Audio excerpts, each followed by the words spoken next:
Le Québec est une des 10 provinces du Canada. C'est une province unique, car majoritairement francophone, contrairement aux autres qui sont majoritairement anglophones.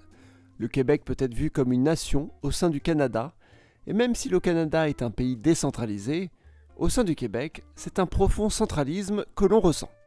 Et c'est ce qu'on va voir dans cette vidéo. En 1967, Charles de Gaulle, président de la France, est invité par le Canada à venir à Ottawa. Il décide de passer par le Québec, où il fera son célèbre discours « Vive le Québec libre » à Montréal. Quoi? Qu'est-ce que tu racontes? Tu proclames l'indépendance d'une de mes provinces? T'as pas honte? Oh non, je voulais juste m'adresser aux Québécois, je pensais pas que t'allais écouter. Mais bien sûr que je vais être au courant, ton discours est diffusé à la télévision. Charles de Gaulle aurait dû utiliser NordVPN. Il aurait ainsi pu cacher son adresse IP et diffuser tranquillement son message. NordVPN propose un service en ligne qui fournit un tunnel entre votre appareil et Internet. NordVPN cache votre IP et peut vous localiser dans 59 pays. C'est utilisable sur 6 appareils à la fois avec n'importe quel système d'exploitation. Sur ordinateur, télévision connectée, téléphone, etc. Avec NordVPN, je peux même voir des vidéos non accessibles quand je suis à l'étranger, en allant sur YouTube ou sur des plateformes de vidéos à la demande comme par exemple Black Panther Wakanda Forever sur le Disney+ des États-Unis. Donc rendez-vous sur nordvpn.com, télécrayon, pour obtenir une réduction de 4 mois sur tout abonnement de 2 ans. Cliquez sur le lien dans la description pour soutenir Télécrayon et obtenir un lien de 30 jours, satisfait ou remboursé. Le Québec est la plus grande province du Canada, il compte 1,5 million de km². C'est une des plus grandes subdivisions administratives au monde. Ce même Québec est divisé en régions, mais la plupart de la population est située dans le sud. Déjà, rien que la région nord du Québec, qui est une des 17 régions administratives de la province, comptabilise plus de la moitié de la superficie. Mais on va voir tout ça après. Réseau. Le grand centre névralgique du Québec est l'axe qui va de Montréal à Québec. La province est très centralisée sur une seule agglomération, celle de Montréal. La région de Montréal correspond à l'île de Montréal et quelques petites îles voisines. Cette région compte 2 millions d'habitants, soit un quart de la population de la province. Au sud, nous avons la Montérégie, la région juste en dessous de l'île de Montréal, c'est surtout de la banlieue montréalaise. Au nord, il y a Laval, qui est une île, et encore au nord, 2 autres régions, les Laurentides et la Lanaudière. Avec ces 5 régions administratives réunies, on regroupe un total de 5,2 millions d'habitants. Si on va légèrement plus au nord, on trouve la ville de Québec, qui est la capitale. Et son agglomération est répartie entre 2 régions, Capitale-Nationale et Chaudière-Appalaches. Ces 2 régions font un total de 1,2 million d'habitants. En prenant en compte ces 7 régions, on obtient un total de 78 000 km² pour 6,4 millions d'habitants, soit environ 80 habitants au km². En fin de compte, on peut dire que le Québec est bicéphale, vu qu'il y a d'un côté la capitale, Québec, qui compte 800 000 habitants, et de l'autre la métropole économique, Montréal, avec ses 4 millions d'habitants dans l'agglomération. Ailleurs, nous avons Gatineau, qui compte tout de même 400 000 habitants avec son agglomération au sein du Québec. Gatineau est en réalité elle-même la partie québécoise de l'agglomération d'Ottawa, la capitale fédérale du Canada. C'est donc un peu bizarre comme est fait le Québec, entre la métropole, la capitale et la banlieue de la capitale fédérale, ce qui confère à 3 agglomérations une certaine importance. Montréal s'inscrit elle-même dans la bicéphalie du Canada, entretenue avec Toronto, la métropole anglophone. Ensuite, il y a 3 villes assez importantes. Sherbrooke, pas très loin de la frontière des États-Unis, avec 200 000 habitants dans son agglomération, Saguenay qui compte 150 000 habitants, et Trois-Rivières qui en fait 140 000. Et je les trouve plutôt bien placés, car la plus petite des 3 est située au milieu de l'axe Montréal-Québec, c'est en plus de cela une des villes les plus historiques du pays. Les 2 autres permettent à la province de s'étendre vers le sud et le nord. Ensuite, parmi les villes les plus petites, nous avons Drummondville, 80 000 habitants, qui est située au centre de toutes ces agglomérations, Granby, 70 000 habitants, elle aussi dans cette zone centrale. Sinon, parmi les principales villes en dehors de cette zone centrale, on peut trouver Rimouski, qui est un peu plus au nord, presque 50 000 habitants, Rouyn-Noranda, 40 000 habitants, la plus grande ville de l'Est. Non loin, on trouve Val-d'Or avec 30 000 habitants. Après, plus on s'éloigne vers le nord, et plus les villes sont petites. Gaspé, au bout de la péninsule de Gaspésie, ne compte que 15 000 habitants. Cette île, de l'autre côté, a 25 000 habitants. Une des plus grandes villes tout au nord, c'est Coujouac, mais qui ne compte que 3 000 habitants. On est bien loin de l'agglomération de Montréal. C'est toujours très avantageux pour un territoire d'avoir une métropole immense, car cette dernière peut être une vitrine à l'international. Montréal peut être vue comme une ville de classe mondiale.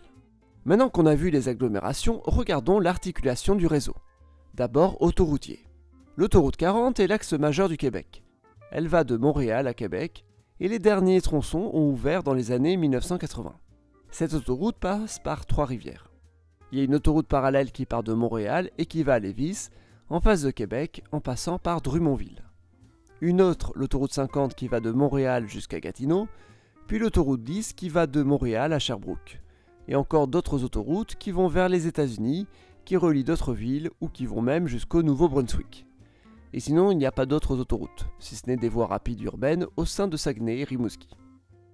Montréal et Québec sont les deux seuls aéroports importants de la province. Le premier est le troisième du Canada en 2019 avec 20 millions de passagers. Celui de Québec est bien plus bas dans la liste avec un peu moins de 2 millions de passagers. En ce qui concerne le train, c'est un moyen de transport de marchandises. La compagnie Via Rail Canada est la compagnie publique qui gère le transport de voyageurs au Canada. Elle est basée à Montréal et le principal axe ferroviaire du pays est le corridor Windsor-Québec, dont la moitié est en Ontario et l'autre moitié au Québec. Et bien sûr, il y a le Saint-Laurent, le principal fleuve du Québec, qui va de Québec jusqu'à Montréal et qui continue ensuite sur deux cours d'eau, d'un côté vers Ottawa et de l'autre vers le lac Ontario. Dans les années 50 a été construite la voie maritime du Saint-Laurent qui permet aux bateaux de relier Montréal au lac Ontario car avant, avec le dénivelé, c'était impossible. Les deux principaux ports du Québec sont celui de Québec et celui de Montréal. En réalité, c'est celui de Montréal le plus important. C'est un port particulièrement important car il permet de desservir tout le reste du Canada depuis l'Europe et le nord des États-Unis, comme Chicago ou Détroit. Mais le Saint-Laurent est aussi une frontière au sein du Québec. Les régions administratives sont divisées à partir de ce fleuve. Si je vais en Gaspésie, cette dernière est très isolée du littoral nord du Saint-Laurent. Des villes comme Sept-Îles ou Bécomo sont très éloignées de la Gaspésie. C'est à Québec qu'on trouve le premier pont depuis la mer. Il n'y a que 2 ponts dans cette agglomération. Le premier est le pont de Québec, construit en 1917 après 2 effondrements pendant les travaux. C'est un pont ferroviaire et routier. Un deuxième pont se trouve juste à côté, le pont Pierre-Laporte, pont autoroutier inauguré en 1970. Il y a aussi le pont de l'île d'Orléans qui relie Québec à l'île d'Orléans depuis 1935. Si on va un peu plus en amont dans la rivière, on arrive à Trois-Rivières avec le pont La Violette, routier et inauguré en 1967. Et sinon, les autres ponts se trouvent à Montréal. Il n'y a donc que 3 villes où on peut passer d'un endroit à l'autre du fleuve Saint-Laurent au Québec. Enfin, en ce qui concerne les transports en commun, seul Montréal a un véritable réseau, en ayant tout d'abord 4 lignes de métro, un des métros les plus fréquentés d'Amérique du Nord, ce qui est assez original pour la petite taille de l'agglomération. Ça confère à Montréal un véritable statut de ville européenne. Il y a actuellement un projet de tramway à Québec, mais ce n'est pas pour maintenant. Décentralisation. Le Québec est un pays trop centralisé, vu que la moitié de la population vit dans l'agglomération de Montréal et que pratiquement tout le monde vit le long du fleuve Saint-Laurent. La décentralisation est devenue un sujet très politique. Tout d'abord, le Québec est divisé en 17 régions administratives. Ces régions n'ont pas de pouvoir, elles servent à la province de Québec de mieux gérer son administration. Ensuite, ces régions sont divisées en municipalités régionales de comté. Cette entité de deuxième niveau a des compétences politiques. Elles sont elles-mêmes divisées en municipalités locales, mais le Québec s'est développé avec la Révolution tranquille dans les années 60, qui a permis à la province de s'assumer comme nation centralisée.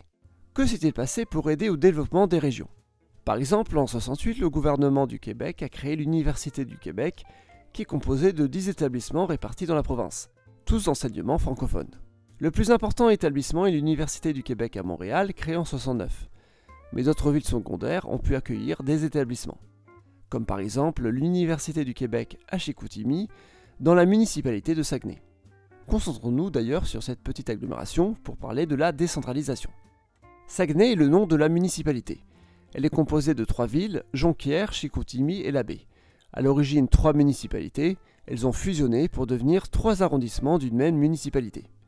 Ces villes se sont développées notamment grâce à l'industrie de l'aluminium. Elles forment une petite agglomération de plus de 100 000 habitants, située à 200 km d'une autre ville de plus de 100 000 habitants, en l'occurrence la capitale, Québec. C'est donc la ville de plus de 100 000 habitants la plus isolée du Québec.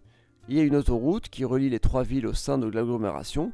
On trouve un aéroport, l'aéroport de Saguenay-Bagotville, qui est à la fois militaire et civil, en plus de Montréal et Québec, l'aéroport dessert aussi des destinations internationales au Mexique, notamment. Il y a aussi un chemin de fer qui va directement vers Montréal, sans passer par Québec. Une grande route relie Saguenay à Québec, c'est la route 175 qui est en voie double, à chaussée séparée, pendant presque tout le trajet. Le Québec a aussi mis en place un système de centres intégrés universitaires de santé, dont l'hôpital de Chicoutimi et celui de Saguenay. Cela permet à toute la province du Québec d'être desservie en soins via les principales villes. Maintenant, on va voir deux autres plus petites villes au Québec, encore plus isolées. D'un côté, il y a Rimouski, sur la mer. C'est la plus grande ville maritime. Elle compte 50 000 habitants, une autoroute autour, un tout petit aéroport, l'Université du Québec à Rimouski, dont un campus est sur place et un autre dans la banlieue de Québec. Il y a aussi l'hôpital régional de Rimouski qui dessert tout l'Est québécois. Rimouski a dépassé officiellement les 50 000 habitants en 2023, ce qui lui offre un nouveau statut depuis tout récemment. En réalité, ce qui est intéressant pour Rimouski, c'est surtout sa position. Il n'y a pas de ressources spécifiques. C'est que c'est un centre urbain important pour tout l'Est québécois. C'est grâce au centralisme québécois et l'ajout de services publics que la ville est devenue ce qu'elle est. Maintenant, allons voir l'autre petite ville, située complètement à l'opposé, Rouyn-Noranda dans l'ouest. Cette ville avait une proportion d'anglophones non négligeable, car située non loin de l'Ontario, mais aujourd'hui la ville est pratiquement entièrement francophone. Sa population est de 43 000 habitants, mais elle est en stagnation. Elle n'est pas prête de dépasser les 45 000 habitants dans les prochaines années. C'est un exemple de ville qui n'arrive pas à attirer. Il y a un vieillissement de la population et un solde migratoire négatif. Rouyn-Noranda est située à 1 heure d'une autre petite ville de 30 000 habitants, Val-d'Or. L'Université du Québec en Abitibi-Témiscamingue a différents campus entre les deux villes. Les deux villes ont chacune leur aéroport régional et le centre hospitalier est à Rouyn-Noranda. Nord du Québec. La région administrative nord du Québec correspond à plus de la moitié du territoire. Il serait dommage de ne pas en parler. La région compte environ 40 000 habitants et tout ce qui est au nord du 55e parallèle est appelé Nunavik. Au Nunavik, il y a seulement 14 000 habitants. Ils sont répartis dans différents villages qui sont presque tous sur la mer. Le Nunavik est un cas particulier au Canada.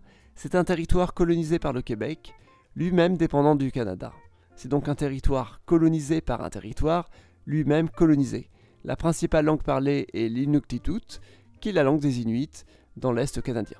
Et la langue secondaire la plus utilisée est l'anglais, vu que les Inuits ont surtout appris l'anglais. Le français n'est arrivé que depuis récemment, quand le Québec a pu avoir une certaine autonomie du Canada anglo-saxon dans la seconde moitié du XXe siècle. Les villages se sont développés via la mer, ils n'ont aucune liaison routière avec le reste du continent. Il faut donc obligatoirement l'avion pour y accéder. C'est la compagnie Air Inuit qui s'en charge principalement.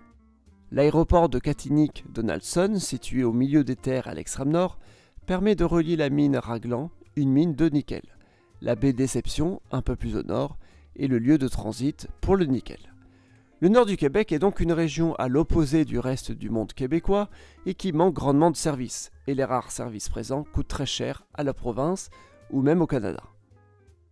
Et bien voilà, il y avait beaucoup de choses à dire sur le Québec, j'ai préféré me concentrer sur le problème de son centralisme, lui-même au sein d'un pays qu'est le Canada, qui n'est pas centralisé. Si la vidéo vous a plu, abonnez-vous, pouce bleu et le lien pour NordVPN est en commentaire épinglé et dans la description. Merci.